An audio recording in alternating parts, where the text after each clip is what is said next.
தந்தை மகன் தூய ஆவியின் பெயராலே ஆமேன். இயேசுவுக்கே புகழ், இயேசுவுக்கே நன்றி, மரியன்னையே வாழ்க. இன்றைக்கி நாம் பார்க்க போகிற வசனம் திருவெளிப்பாடு 3ஆம் அதிகாரம் இறை திருவார்த்தைகள் 19 22 முடிய.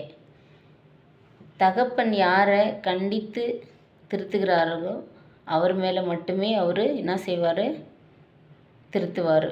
பைபிள் விளக்கம்: நான் நேசிக்கிறவரவர்களோ அவர்களை கடிந்து கொண்டு சிட்சிக்கிறேன். ஆகையால் நீ ஜாக்கிரதையாக இருந்து மனந்திரும்பு. இதோ வாசற்படியிலே நின்று தட்டுகிறேன். ஒருவன் என் சத்தத்தை கேட்டு கதவை திறந்தால் அவனிடத்தில் நான் பிரவேசித்து அவனோடு போஜனம் பண்ணுவேன், அவனும் என்னோடு போஜனம் பண்ணுவான். நான் ஜெயங்கொண்டு என் பிதாவினுடைய சிங்காசனத்திலே அவரோடு கூட உட்கார்ந்தது போல ஜெயங்கொள்ளுகிறவன் எவனோ அவனும் என்னுடைய சிங்காசனத்திலே என்னோடு கூட உட்காரும்படிக்கு அருள் செய்வேன். ஆவியானவர் சபைகளுக்கு சொல்லுகிறதை காதுள்ளவன் கேட்க கடவன் என்றெழுது என்றார். அப்போ ஆவியானவர், சபைகள் யார்? நாம தான் அந்த சபைகள். அந்த சபைகளுக்கு ஆவியானவர் சபைகளுக்கு சொல்லுகிறத காது யாருக்கு இருக்குதோ அவங்க கேட்டு மனந்திருந்தி வாழணும். பாருங்க, இதோ வாசற்படியிலே நின்று தட்டுகிறேன். வாசற்படினா என்னது? நம்முடைய இதயம். நம்முடைய இதயத்தை ஆண்டவர் இயேசு கிறிஸ்து தட்டுகிறார்.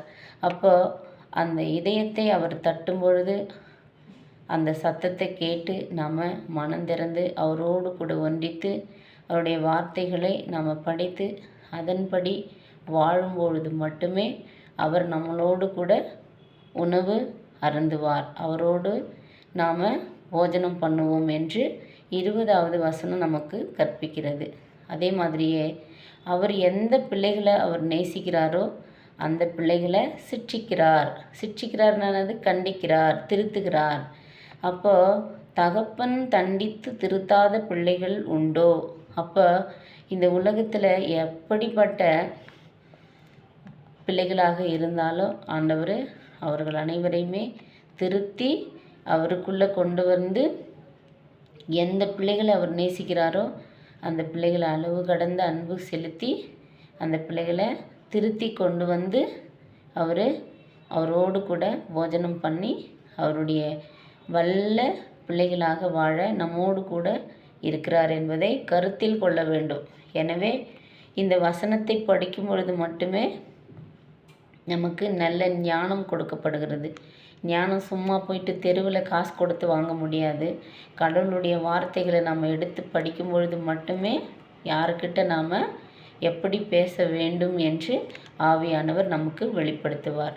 அதுக்கு தான் நம்ம பாட்டு கூட நல்ல நல்ல பாட்டுங்க நம்ம எல்லா இடத்துலையும் செல்லும் பொழுது பாடல்னால ஆண்டவரை துதிக்க வேண்டும். எப்படி நான் ஜெபிக்க வேண்டும், எதற்காக ஜெபிக்க வேண்டும், கற்றுத்தாரும் ஆவியானவரே,